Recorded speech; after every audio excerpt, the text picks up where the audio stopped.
성도님 안녕하십니까? 예, 이렇게 또 안식일 저녁이 되었습니다.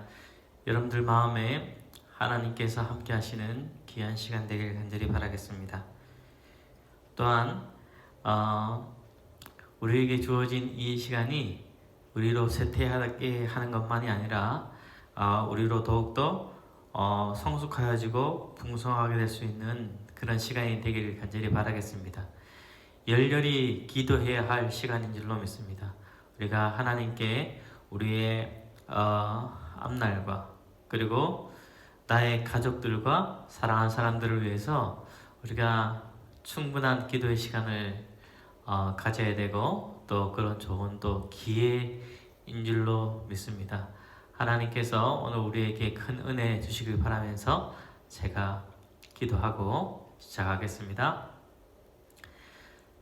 거룩하신 저희들의 아버지, 이 시간에 주님께서 함께하여 주셔서 주님의 말씀을 넣어주시고 우리가 꼭 알아야 될 것에 대하여 다시 한번 겸손하고 그리고 단호하게 저희들이 알게 하여 주시고 주님의 뜻이 무엇인지 오늘도 상고하겠사오매 주님의 말씀 속에서 저희들에게 통찰력을 허락하여 주셔서 주님이 바라고 뜻하시는 것이 무엇인지 깊이 알게 하여 주시옵소서.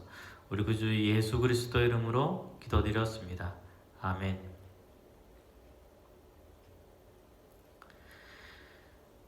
사람들은 무엇이든지 최소 비용으로 최대의 효과를 얻으려고 하고 최소의 노력으로 최대의 이익을 얻으려고 합니다. 그것이 사람의 본성이지요. 근데 그 본성은 나쁘게만 볼 것이 아니지요. 하나님께서 주신 우리 모든 본성들은 우리에게 유익이 있다는 겁니다. 어떤 분이 얘기하셨어요. 그러면 아이들이 10대에 아주 날카로워지고 사춘기가 오는데 그 사춘기도 하나님께서 주신 축복이냐? 부모로서는 참으로 힘든 시간이고 아이들이 갑자기 변하는 것 같아서 너무 마음에 힘든 마음이 있는데 사춘기도 하나님께서 주신 그게 본능이냐? 예, 본능이지요. 모든 사람들이 다 그렇게 거쳐가지요. 참 이 험한 세상을 살아가기 전에 날카로워지고 비판적으로 생각하게 되고 복선을 깔아서 보게 되고 참 세상 그렇게 살아야 되지 않겠습니까?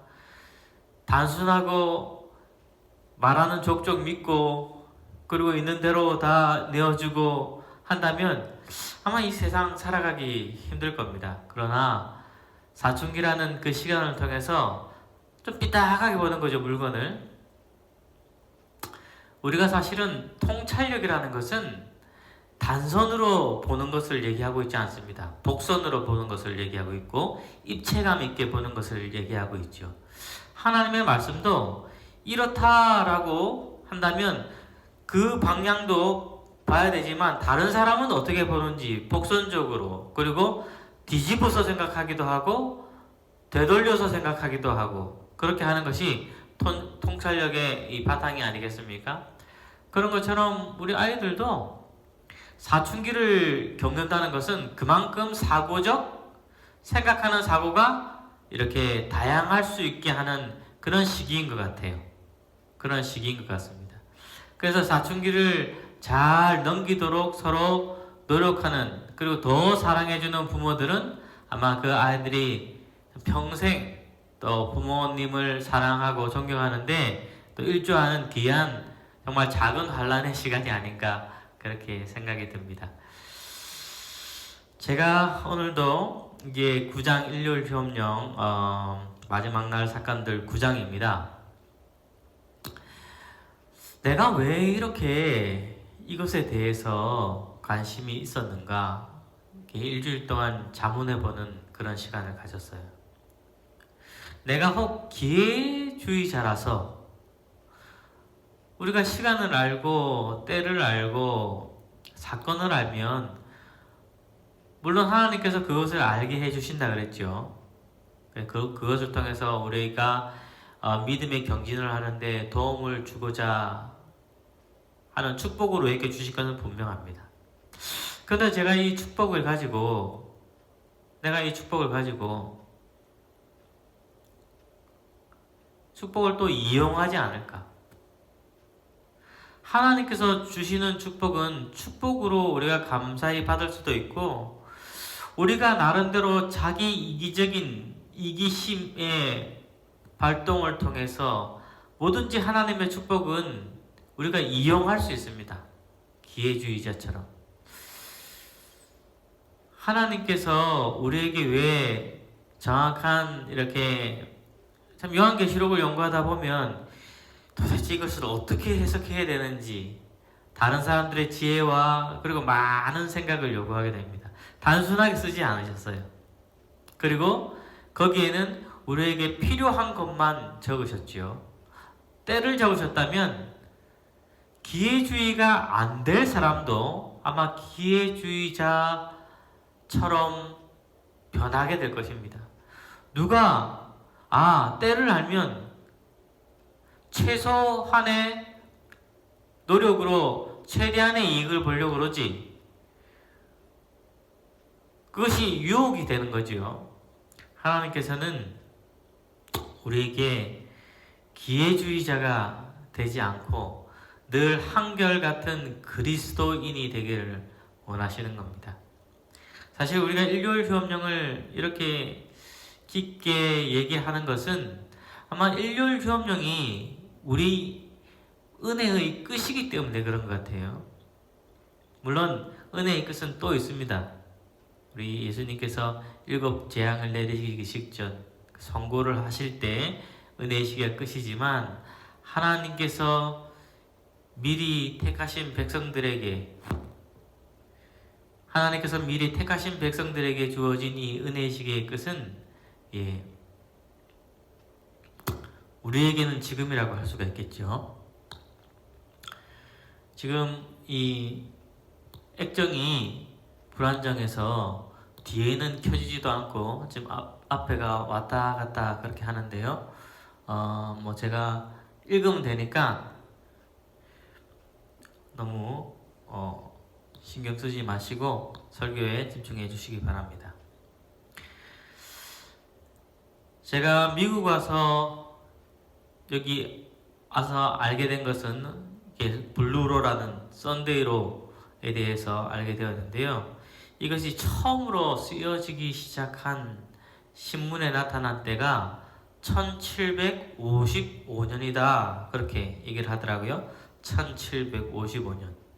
그러니까 그 전으로 이 블루로가 사용이 되었고, 그 전부터 사용이 되었지만 이 블루로라는 용어가 1755년에 사용되었다는 것을 보게 되었습니다. 인터넷으로 보면 다 이제 역사적으로 확인할 수가 있게 되는데,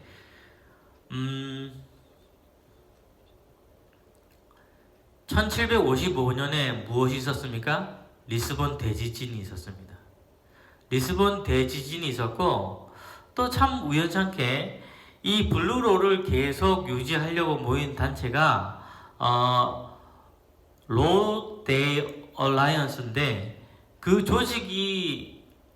조직된 해수가 1888년이더라고요. 우리가 믿음으로 말미암는 의를 주장할 때 아닙니까? 참 그래서 이 제리미야 징조의 바벨론의 짐승의 표가 만들어져 가는 시간과 마찬가지로 하나님의 인해 만들어가는 시간들이, 제리미야 징조들이 이렇게 참 같이 연계해서 나가는구나 그렇게 생각을 하였습니다. 그래서 이 리스본 대지진부터 우리가 뭐라고 생각합니까? 7교회를 구분할 때 예전에는 조금 틀렸어요. 예전에는 1798년 보방권이 망하기까지를 우리가 무엇으로 봤습니까? 4대 교회로 봤습니까? 그런데 이제는 두아디라죠. 두아디라가 흑암교회죠. 그리고 4대 빌라델비아인데 4대는 종교개혁 시대, 빌라델비아는 재림운동 시대, 그리고 라오디게아는 1844년 이후 우리 시대를 지금 얘기하고 있는데, 두아디라 교회 시대를 1798년으로 대학생 때는 배웠고, 왜냐면 1260일에 끝이 1798년에 끝나기 때문에 별 문제 없이, 그리고 생각 없이 이렇게 받아들였는데, 요즘 다시 요한계시록을 연구해서 책을 피니까 우리 두캉 박사님이나 그리고 스테파노비치 박사님이나 또 이상락 목사님 아주 잘 쓰신 요한계시록 주석이 있지 않습니까? 그걸 보니까 언제부터 바뀌었는지 모르겠지만 바뀌었더라고요. 그래서 두아디라 교회가 때를 감하지 않으면 아무도 살아날 자가 없으리라 라고 하면서 그 흑암의 법왕권의 재상권의 시간을 뒤를 종교개혁 시대부터는 잘라서 생각을 하시는 것을 보았어요. 그래서 종교개혁 시대하고 그리고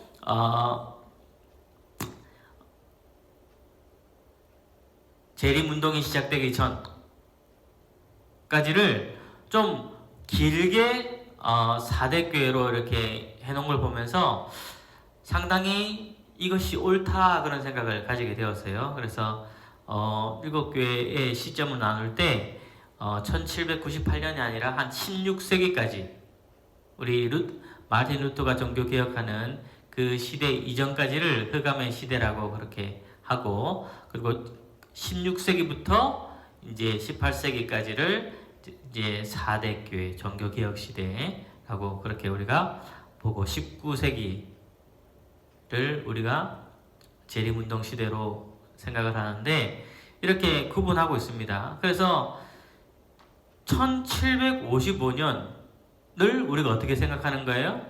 이제 빌라델비아 교회의 시작으로 리스본 대지진으로부터 이 생각을 하게 되죠. 왜냐하면 그렇게 예언이 되어 있으니까요.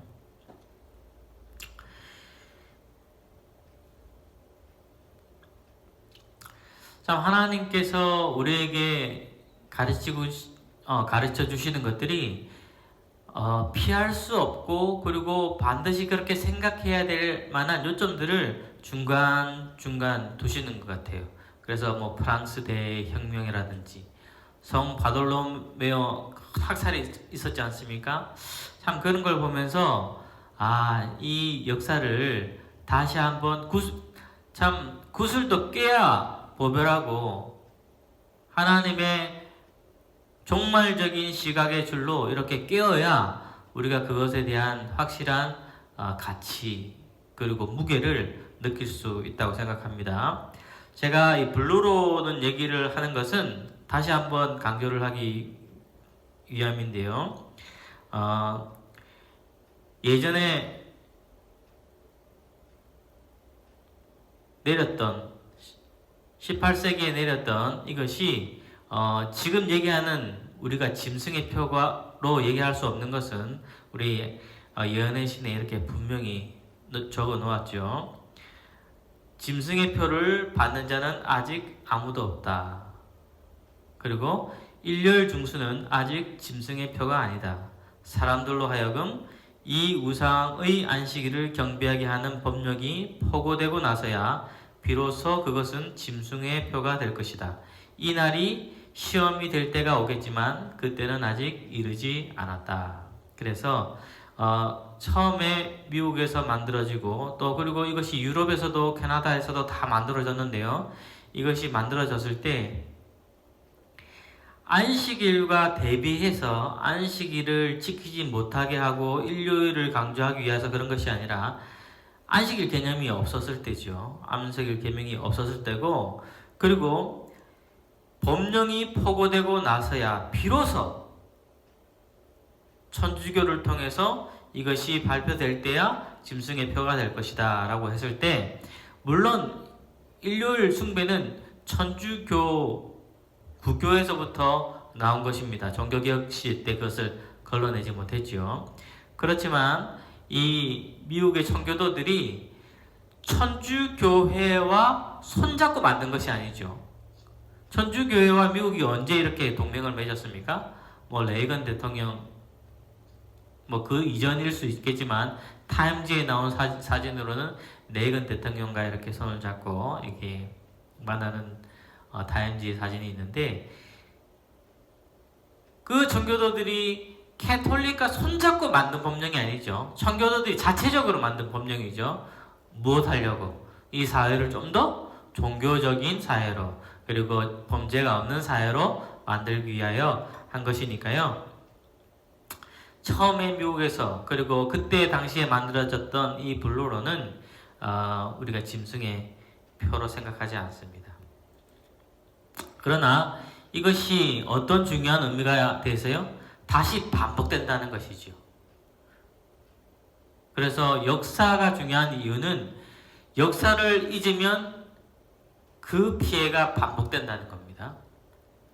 피해가 반복되지 않게 하기 위하여, 이것이 같은 일이 반복되더라도 대처를 하기 위하여 우리에게 중요한 역사적 교훈을 주는 것이라고 생각합니다.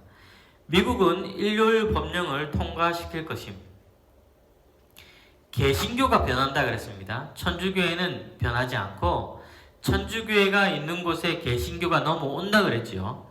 개신교는 이 법률을 통하여 천주교와 손을 잡게 될 것이다. 교황권 종교는 통치자, 정치적 통치자들에 의해서 받아들여질 것이다. 그래서 큰 바벨론, 그리고 악의 새 연합, 이것은 사단과, 그리고 뭐 바다짐승, 육지짐승, 그리고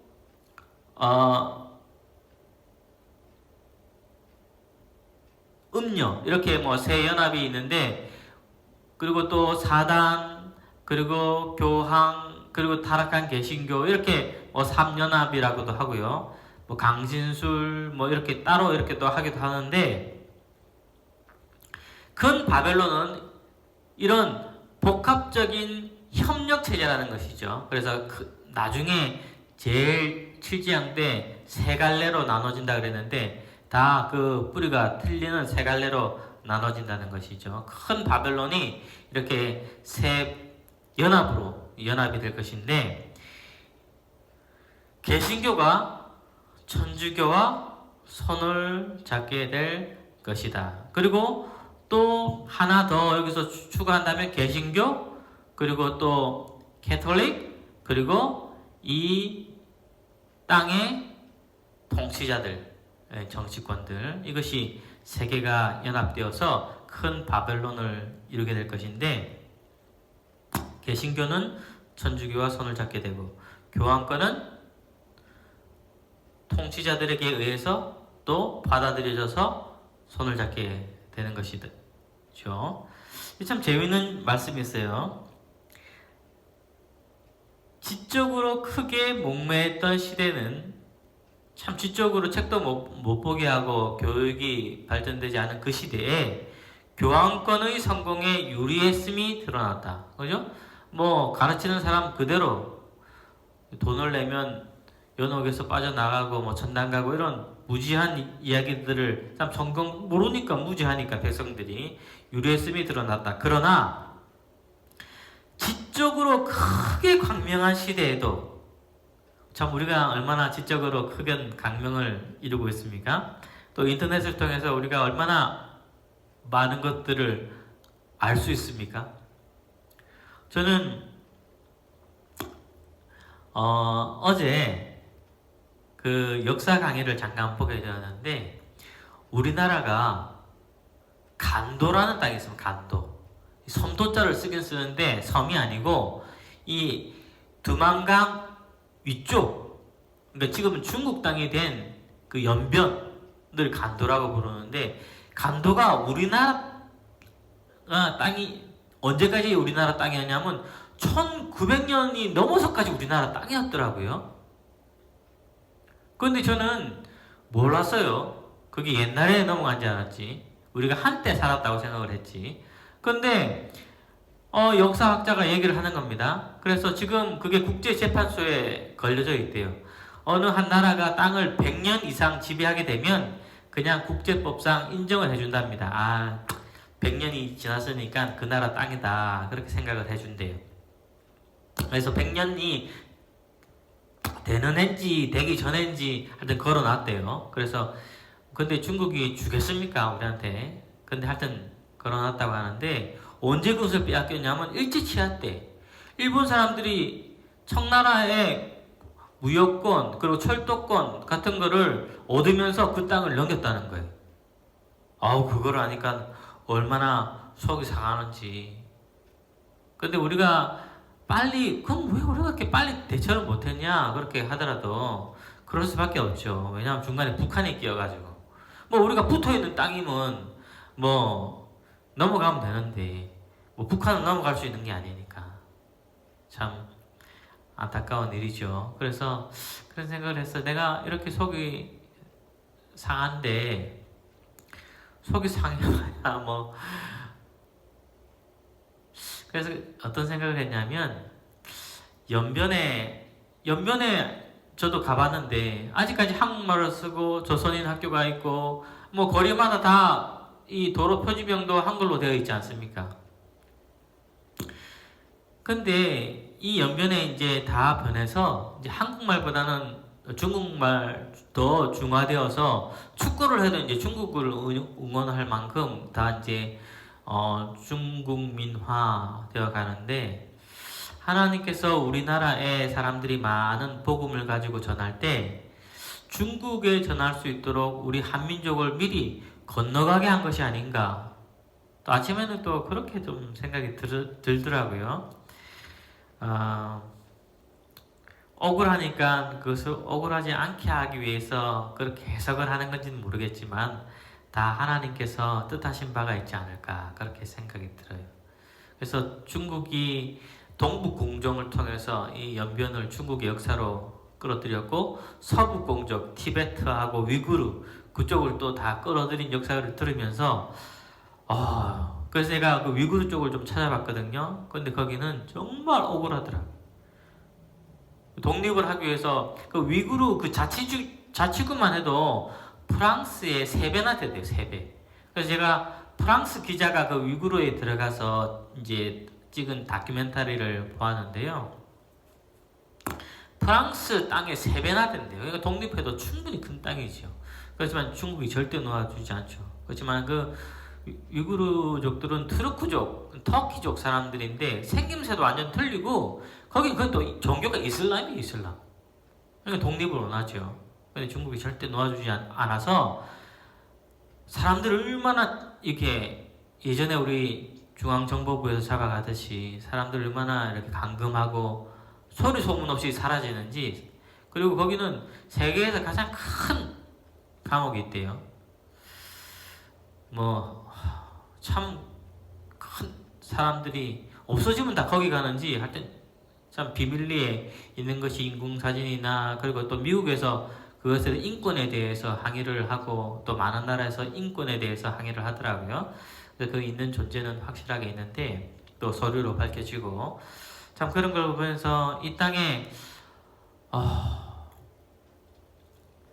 억울한 사람은 우리 모두가 사실 다 억울하다 생각하거든요.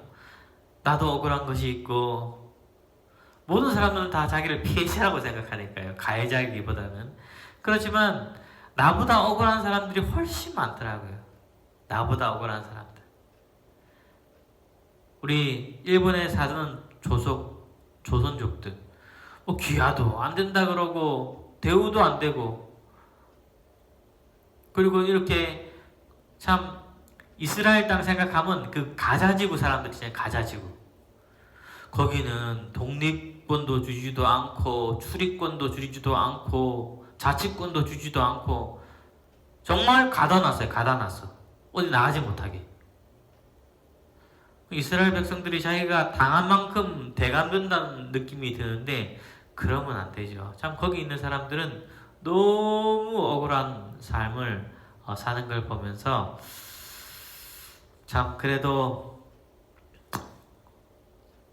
우리는 참 좋은 시절을 살고 있지 않나 그런 생각을 하게 되는데 하나님께서 우리에게 우리가 혹시 억울한 감을 가지고 있다면 이것이 하늘 가는 그 여정에 에너지가 되길 간절히 바라겠습니다.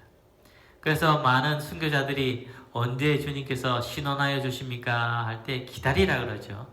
흰 옷을 주겠다. 사대교회죠.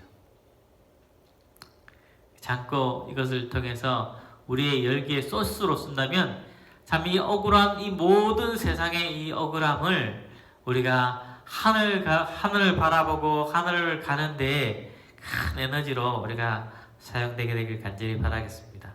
그래서 마지막에 환난을 주시는 것도 핍박을 주시는 것도 하나님께서 뒤로 당기는 것이 아니죠. 앞으로 나아가라고 하는 것이죠. 그래서 이런 것들이 우리에게 큰 용기가 되고 힘이 될 수 있는 믿음이 없이는 하나님을 기쁘시게 하지 못하고 또 믿음이 없이는 앞으로 나아갈 수가 없습니다. 우리가 믿음 갖게 되길 간절히 바라겠습니다. 제가 이것을 읽으면서 제가 얘기 드리는 것은 일요일협령과 연결해서 얘기 드리는 것은 유럽에서 잃어버린 재산권을 미국에서 회복하도록 문을 열어주고 있다. 각 시대의 대쟁투에 분명히 말씀을 하고 있는데 우리가 언제 이렇게 하나님께서 주시는 사인을 통해서 옮겨야 된다 그랬어요? 일요일협령이 내리기 전에 떠나야 된다. 전에. 예? 그 사인을 주신다 그랬죠. 무엇에 대한 사인을 주신다는 겁니까? 일요일협령이 자꾸 공공연하게 공공적으로 이야기가 될 때 우리가 그것을 알아듣고 떠나야 되는 것이죠. 그래서 저는 개인적으로 이렇게 얘기를 하는 것은 제 개인적인 의견이니까 잘 참고해서 들어주시면 감사하겠습니다. 저는 미국 대통령 입에서 천주 교황이 일요일 휴업령 이렇게 하면 저는 천주 교회는 예전부터 그 얘기를 했으니까 주일 성수를 예전부터 했지 않습니까? 천주 교황이 얘기하는 건 소용없고 정치권인 미국 대통령 입에서 일요일을 우리가 종교적으로 지켜야 되지 않을까? 일요일을 우리가 주일 성수를 사회적으로 하는 것이 좋겠다라고 얘기가 나오면 난 그것이 된 것 같아요. 통치자들에게 의해서 이것이 세워질 거란 말이에요. 천주교회에 이렇게 후원을 받고 그리고 결연이 된 통치자들에 의해서 그리고 다른 나라 대통령도 아니에요. 미국 대통령. 트럼프가 될지는 모르겠는데 미국 대통령 입에서 이제 우리가 이 지구를 위해서 우리가 함께 신앙적으로 돌아가야 되고 기도해야 된다. 우리가 이게 일요일을 거룩하고 그리고 종교적으로 지키는 것이 이것이 좋겠다라고 이렇게 얘기된다면 그것이 저는 때가 아닌가 그렇게 생각을 하는데 여러분들 나름대로도 다 또 믿음이 있고 연구가 있고 생각이 있을 줄로 믿으니까 서로 교류해 가면서 이제 우리가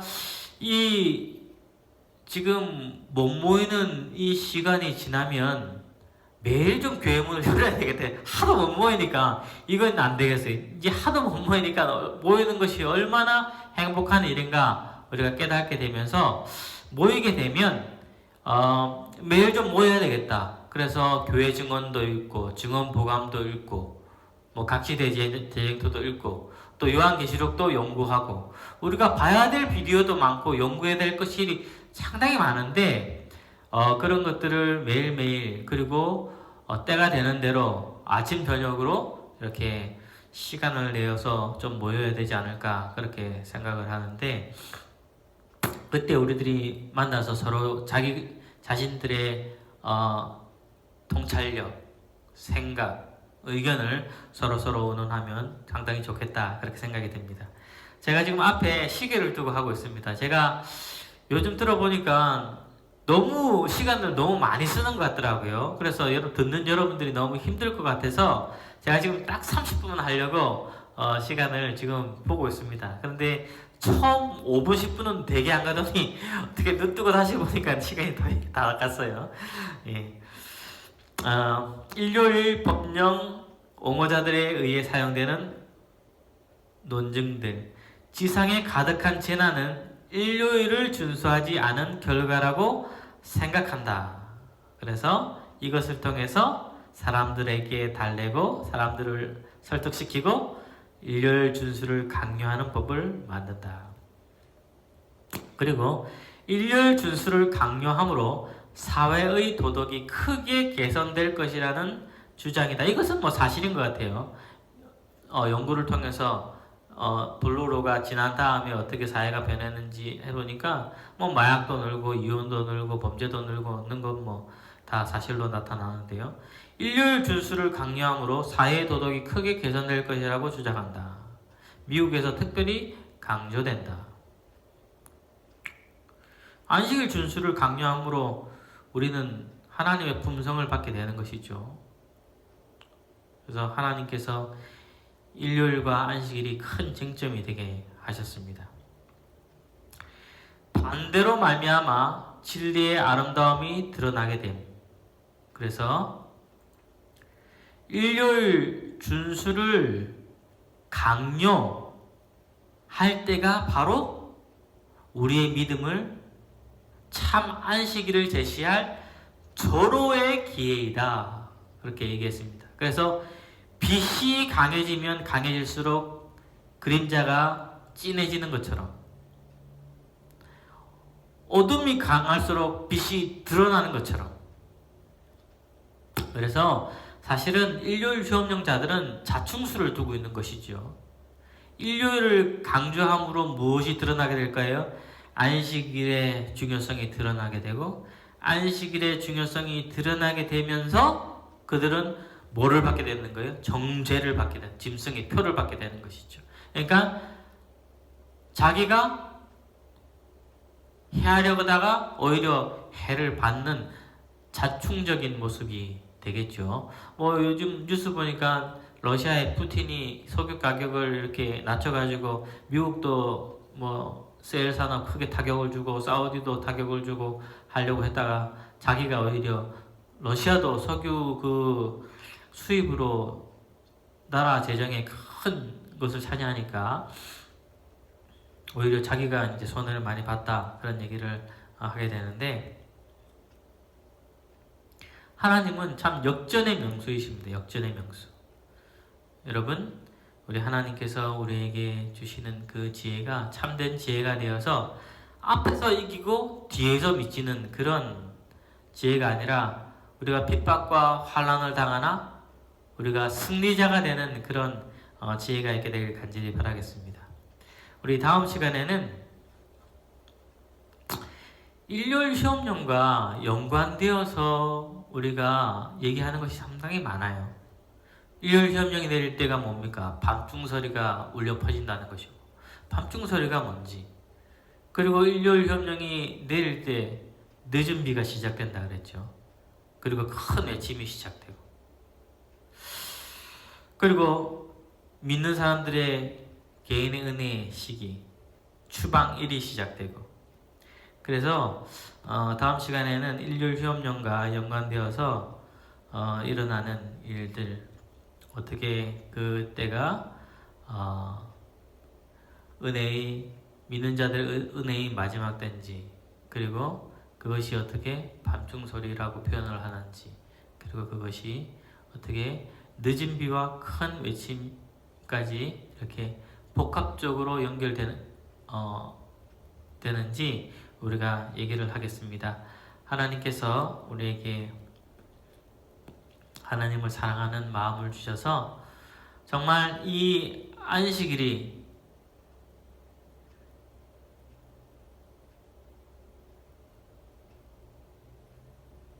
지성소 기별이죠. 재림 기별과 안식일 기별이 지성소 기별입니다.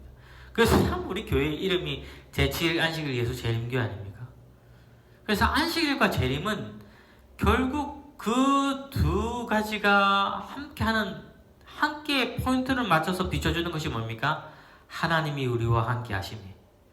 하나님이 우리와 함께하고 우리가 하나님과 함께할 수 있도록 만들어주는 두 것이죠. 안식일 계명과 이 재림운동이 말이죠.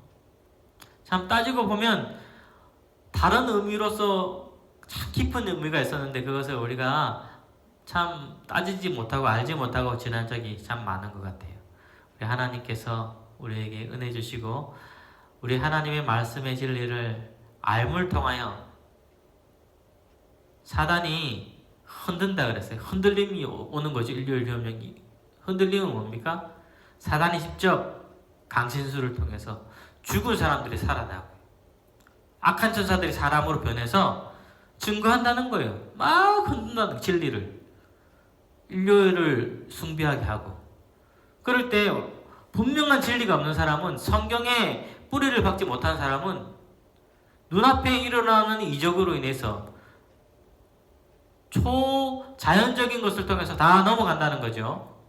우리가 그런 흔들림에 넘어가지 않도록 우리의 지식이 하나님을 아는 지식과 그리고 이 성경에서 나타내주는 마지막 날 때의 지식이 분명함을 통해서 우리가 흔들리지 않게 되기를 간절히 바라겠습니다. 제가 기도하고 마치겠습니다. 사랑이 많으신 저희들의 아버지 감사합니다. 오늘도 저희들에게 귀한 말씀 주신 줄로 믿습니다. 주여 우리가 연구하고 있사오나 우리의 인간의 지혜가 부족하오니 주여 주님의 작은 빛을 따르게 도와주시고 또 그리고 우리 교회 각종 여러 믿음의 형제들이 연구한 것을 다 토대로 삼아서 우리가 홀로 나서지 아니하고 우리가 함께 주님의 재림을 준비할 수 있도록 주님 도와주시옵소서. 우리 구주 예수 그리스도 이름으로 기도드렸습니다. 아멘.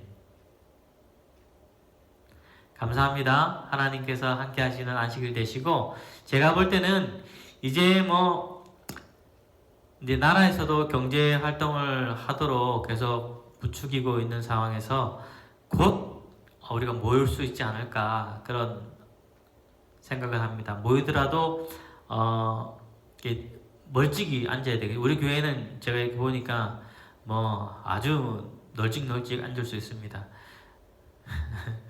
그러니까 그날이 빨리 올 것 같습니다. 그러니까 좀 더 힘내시고 있는 동안 깊이 있게 자신을 살펴보시되 요즘 코로나 바이러스 때문에 코로나 블루, 그러니까 코로나로 인한 못 나가니까 우울증이 증가한다 그래요. 그러니까 혹시 마음에 좀 부정적인 생각이 자꾸 드시고 그리고 이제 우울증 증상이 있으신 분들은 서로 교통하면서 해결해야지 혼자 해결할 수 있는 건 아닙니다. 마음의 병은 마음만 먹으면 나을 수 있는 것이 마음의 병이 아니에요. 옛날 사람들은 마음만 고쳐 먹으면 되는데 왜 이렇게 안 하냐 그러지만 마음은 자기 마음대로 되는 것이 아닙니다. 그러니까 이 마음이 우울해지지 않도록 우리가 기쁜 찬송과 그리고 밝은 생각을 많이 하고 그리고 서로 연락해서 특히 저한테 연락해 주셔서 함께 풀어나갈 수 있게 되길 바랍니다. 감사합니다.